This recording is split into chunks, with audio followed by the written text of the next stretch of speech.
Hi friends, నేను సాగరం. మీరు చూస్తున్నారు తెలుగు పీసీ వరల్డ్. ఫ్రెండ్స్, ఈ వీడియోలో నేను ఒక ఎయిర్ కూలర్ని అయితే అన్బాక్స్ చేసి చూపిస్తున్నాను. యాక్చువల్గా ఈ ఎయిర్ కూలర్ అనేది మన యొక్క పీసీ బిల్లో అయితే వాడుతున్నాను అనమాట. యాక్చువల్ నేను చూసిన వాటిలో నాకు చాలా ఆల్టర్నేటివ్స్ అయితే కనిపించినాయి.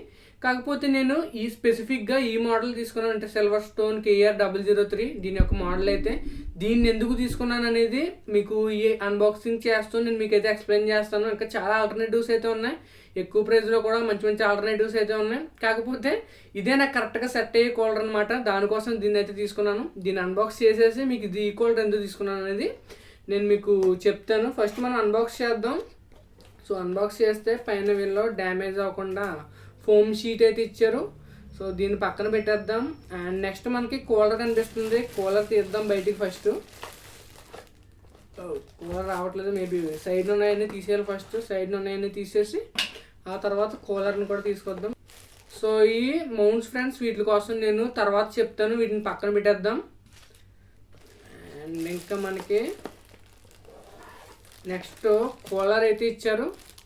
సో ఈ కూలర్ని కూడా నేను పక్కన పెడుతున్నాను. ఇంకేమున్నాయో చూద్దాం బాక్స్లో. సో ఇంకొక సైడ్ కూడా వీళ్ళు ఫోమ్ అయితే ఇచ్చారు డ్యామేజ్ అవ్వకుండా. అండ్ మనకి వీళ్ళు యూజర్ మాన్యువల్ అయితే ఇచ్చారు. ఈ మాన్యువల్ చూసారనుకోండి మీకు కొద్ది క్లారిటీ అయితే వస్తుంది అనమాట. ఎలా మౌంట్ చేయాలి, ఇంటర్కి ఎలా మౌంట్ చేయాలి, ఏఎండికి ఎలా మౌంట్ చేయాలి అని చెప్పి ఇందులో వీళ్ళు క్లియర్గా అయితే మెన్షన్ చేస్తారు. సో బాక్స్ ఇవన్నీ పక్కన పెట్టేసి ఫస్ట్ మనం కూలర్ని అయితే చూపిస్తాను మీకు. సో ఫ్రెండ్స్, చూస్తున్నారు కదా, ఇది మనం యూజ్ చేయబోయే కూలర్ అనమాట, సిల్వర్స్టోన్ Kr03. దీని కింద మీరు చూసారనుకోండి, దీనికి 2 కాపర్ పైప్స్ అయితే ఉన్నాయి. హీట్ డిసిపేషన్ కోసం ఈ పైప్స్ అయితే యూజ్ అవుతాయి. అండ్ ఇంకొక సైడ్ చూసారనుకోండి, ఇది 92 mm ఫ్యాన్ అనుకుంటా. యాక్చువల్గా ఇది బ్లూ కలర్లో అయితే ఉంటుంది. సో మీరు ఫ్యాన్ కింద చూసారనుకోండి, వీడు ఎటువంటి థర్మల్ పేస్ట్ని అయితే ముందుగా అప్లై అయితే చేయలేదు. మనం ఒక మంచి క్వాలిటీ థర్మల్ పేస్ట్ని కొనుక్కొని దాన్ని దీనికి అప్లై చేయాల్సి అయితే ఉంటుంది. అండ్ ఇది చూసారనుకోండి, ఇది అందరికీ తెలిసిందే, ఇది CPU ఫ్యాన్ కనెక్టర్ అనమాట. మనం మదర్ బోర్డ్లో చూసామనుకోండి, CPU ఫ్యాన్ హెడర్ అని చెప్పి ఒక స్పెసిఫిక్గా ఒక మనకి హెడర్ అయితే ఉంటుంది. ఆ హెడర్కి ఈ పోర్ట్ని మనం కనెక్ట్ చేయాల్సి ఉంటుంది. యాక్చువల్గా 4 పిన్స్ అయితే వస్తాయి. దీనికి కేవలం 3 పిన్సే ఉన్నాయి ఫ్రెండ్స్. అంటే PWM అయితే లేదు ఈ ఫ్యాన్కి. కేవలం వోల్టేజ్ చేంజ్ చేయడం ద్వారా ఈ ఫ్యాన్ స్పీడ్ని అయితే కంట్రోల్ చేయొచ్చు, అంతే. అదే PWM ఉందనుకోండి, మదర్ బోర్డ్ని యూజ్ చేసి మనకి ఎంత స్పీడ్ కావాలో అంత స్పీడ్ని అయితే మనం సెట్ అయితే చేసుకోవచ్చు. సో దీన్ని అయితే నేను పక్కన పెట్టేస్తాను. పక్కన పెట్టేసి యాక్చువల్గా ఈ కూలర్ నేను ఎందుకు తీసుకున్నది అనేది చెప్తాను. యాక్చువల్గా ఈ కూలర్ నేను ఇంత పర్టికులర్గా తీసుకోవడానికి కారణం ఏంటంటే, సో దీనికంట మంచి ఆల్టర్నేటివ్ అయితే నాకు ఆల్రెడీ ఉంది. అంటే దాని మోడల్ ఏంటంటే డీప్ కూల్ గ్యామాక్స్ 400 V2 అనమాట. యాక్చువల్గా అది దీనికంటే మంచి కూలరు.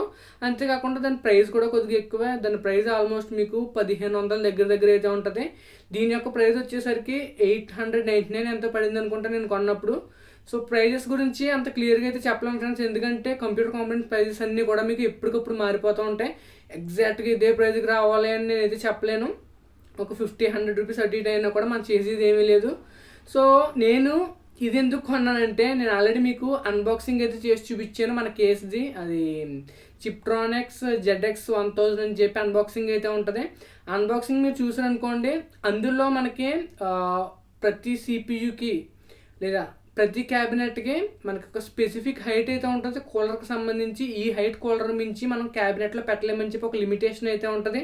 చాలామందికి ఆ లిమిటేషన్ గురించి తెలియదు. ఏదో ఒక కూలర్ కొనేసుకున్నాం కదా, బాగా పర్ఫామ్ చేస్తుందని కొనేస్తారు. కొన్న తర్వాత కూలర్ మనకి క్యాబినెట్లో సెట్ అవ్వదు. దానికోసం మళ్ళీ రిటర్న్ కానీ రీప్లేస్మెంట్లు కానీ ఇలా రకరకాల తంటాలు అయితే పడుతూ ఉంటారు. సో మనం స్పెసిఫికేషన్స్ని కరెక్ట్గా గమనించామనుకోండి, ఆ స్పెసిఫికేషన్స్లోనే మీకు CPU యొక్క కూలర్ హైట్ను కూడా వాళ్ళు క్లియర్గా అయితే మెన్షన్ చేస్తారు. నేను చిప్ట్రానిక్స్ చెప్పిన దాని ప్రకారం చూసినట్లయితే వాళ్ళ యొక్క మ్యాక్సిమం కూలర్ హైట్ వచ్చేసరికి 15.4 సెంటీమీటర్స్ లేదా 154 మిల్లీమీటర్స్. నేను ఆల్రెడీ మీకు ఇంకొక ఆల్టర్నేటివ్ అని చెప్పాను కదా, గ్యామాక్స్ 400 V2 అని. దాని యొక్క హైట్ 15.5 సెంటీమీటర్స్, అంటే 155 మిల్లీమీటర్స్. సో ఆ కూలర్ కొన్నాను అనుకోండి, అంటే మ్యాక్సిమం పట్టచ్చు పట్టకపోవచ్చు చెప్పలేం, 1 మిల్లీమీటరే కాబట్టి పట్టచ్చు పట్టకపోవచ్చు కన్ఫర్మ్గా అయితే చెప్పలేం. కాకపోతే నేను రిస్క్ తీసుకోదలుచుకోలేదు, మళ్ళీ అది ఆర్డర్ పెట్టి అది సెట్ అవ్వకపోతే మళ్ళీ దాన్ని రిటర్న్ పెట్టి మళ్ళీ కొత్తది ఆర్డర్ చేసుకున్న టైం అంతా నేను వేస్ట్ చేయదలుచుకోలేదు. అందుకే రిస్క్ ఎందుకని చెప్పి ఈ కూలర్ని అయితే కొన్నాను, కొద్దిగా తక్కువ రేట్ అయినా.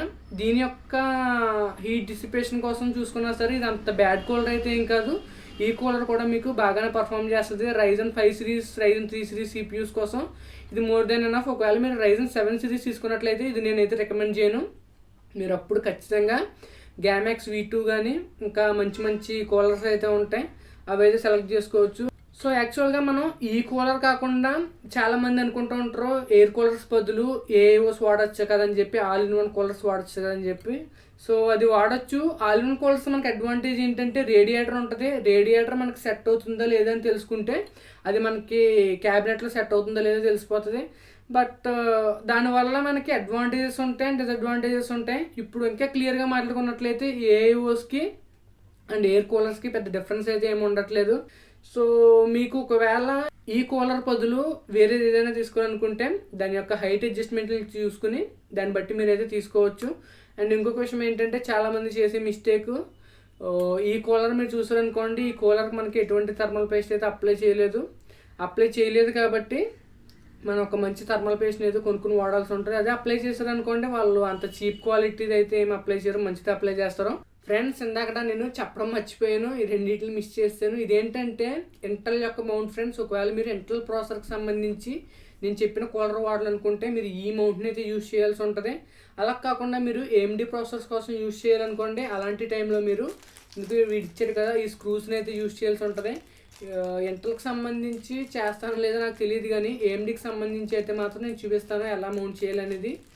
వీలైనంత ఫాస్ట్గా నేను PC బిల్డ్ వీడియో అయితే పెడతాను, అప్పుడు మీకు చాలా క్లియర్గా అయితే చెప్తాను. ప్రజెంట్ ఏంటంటే నేను ఆన్లైన్లో చేసిన రీసెర్చ్ ప్రకారం ఈ కూలర్ని అయితే తీసుకున్నాను. యాక్చువల్ పర్ఫార్మెన్స్ ఎలా ఉందనేది నేను వీడియో చేసేసిన తర్వాత మన PC బిల్డ్ వీడియో అయిపోయిన తర్వాత అప్పుడైతే యాక్చువల్ వీడియో అయితే పెడతాను. యాక్చువల్గా ఈ కూలర్ ఎలా పర్ఫామ్ చేస్తుంది, ఓవర్ క్లాకింగ్లో ఎలా పర్ఫామ్ చేస్తుంది అండ్ నార్మల్గా ఎలా పర్ఫామ్ చేస్తుంది అనేది ఇంకా మంచి మంచి సూపర్ వీడియోస్ అయితే వస్తాయి ఫ్రెండ్స్ ఛానల్లో. అసలు ప్రాసెసర్ని ఓవర్ క్లాక్ ఎలా చేయాలి, మనం సెట్టింగ్స్ ఎలా మార్చాలి, ర్యామ్ ఓవర్ క్లాకింగ్ ఎలా చేయాలి, ఇవన్నీ కూడా నేను వీడియోస్ అయితే చేస్తాను. దానికి తగినట్టే నేను నా పీసీని అయితే బిల్డ్ చేస్తున్నాను. ఇవన్నీ చెప్పడం కోసం పీసీని అయితే బిల్డ్ చేస్తున్నాను. అవన్నీ మీరు మిస్ అవ్వకుండా ఉండాలంటే కనుక మన ఛానల్ ఖచ్చితంగా సబ్స్క్రైబ్ చేసుకుని మనకి ఎప్పటికప్పుడు మన ఛానల్లో వచ్చే వీడియోస్ని అయితే ఫాలో అవుతూ ఉండండి. సో నేను Sairam, signing off guys, bye.